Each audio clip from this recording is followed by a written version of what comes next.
Welcome to this short video presentation of the paper on the fly syntax highlighting using neural networks.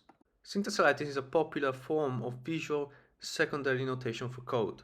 Nowadays, source code is frequently shared online in a large number of contexts, varying from code viewers to code snippets.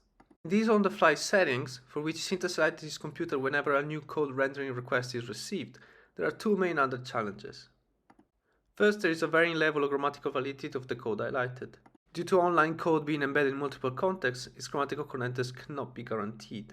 Indeed, although in version control iterations, source code might tend towards being of higher quality, in other cases, such as discussions in code reviews or chats, this might not carry a valid language derivation. And as a second challenge, only a small time delay is allowed for this very frequently used process to terminate. Such constraints push the state of practice for online syntax highlighting towards complex systems of regular expressions, which sacrifice highlighting quality and maintainability of the resolvers in favor of system responsiveness. Given some language derivation, in this context, syntax highlighting is measured as the number of characters binded to the correct target grammatical feature. Hence, coverage defines what grammatical subproductions should be binded to what syntax highlighting class. A formal resolver which relies on a language's lexer and parser will always achieve maximum accuracy for any level of coverage, whilst requiring developers to define simple syntax selection and recognition patterns guided by the abstract syntax tree.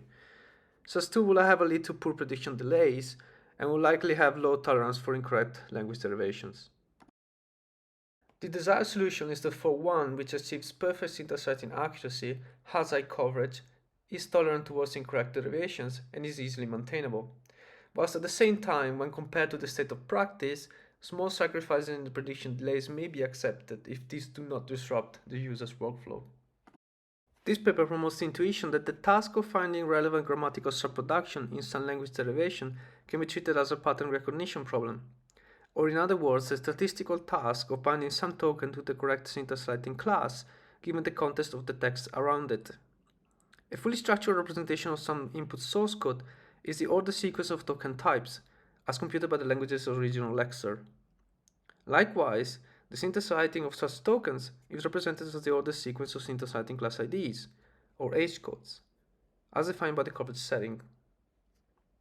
Therefore, the problem of syntax highlighting is reduced to a sequence-to-sequence translation problem, which takes as input as a sequence of token IDs and produces an output which is the sequence of the H code values, thereby delegating to the selected machine learning model the responsibility of meeting the expected accuracy and prediction delay goals.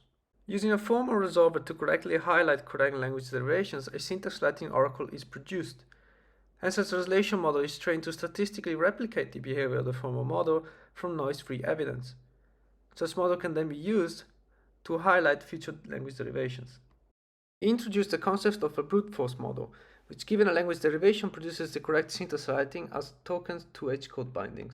For this purpose, the language's original lexer and parser are used to both derive the lexical and AST representation of the input.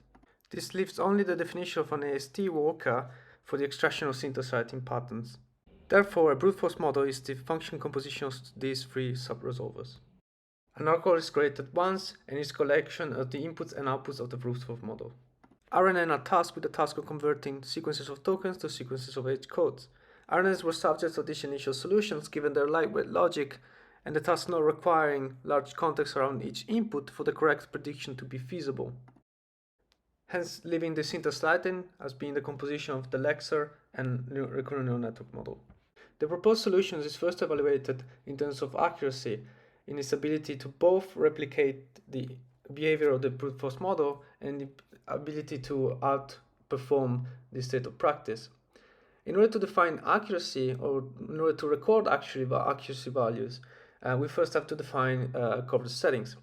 By reviewing the behavior of reference IDs for the selected languages and online syntax highlighting, we define 4 classes of coverage, which are lexical, which are easily identifiable by the output of the lexer, identifiers, which include type, function, and field identifiers, declarations, which involve class declarations, enum declarations, and function declarations, and variable declarations, and finally annotations, which are commonly highlighted with their declaration ID. Hence, given these four subclasses of coverage types, four coverage tasks were defined in which different combinations of subtypes were experimented with.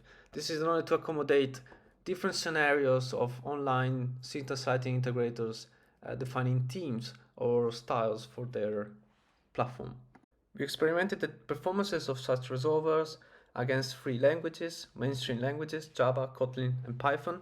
For each of these languages, we produced a dataset of Oracle of 20,000 files with no syntactic duplicates, which means that all those files were filtered to ensure that no equal structure in terms of sequence of token IDs was present.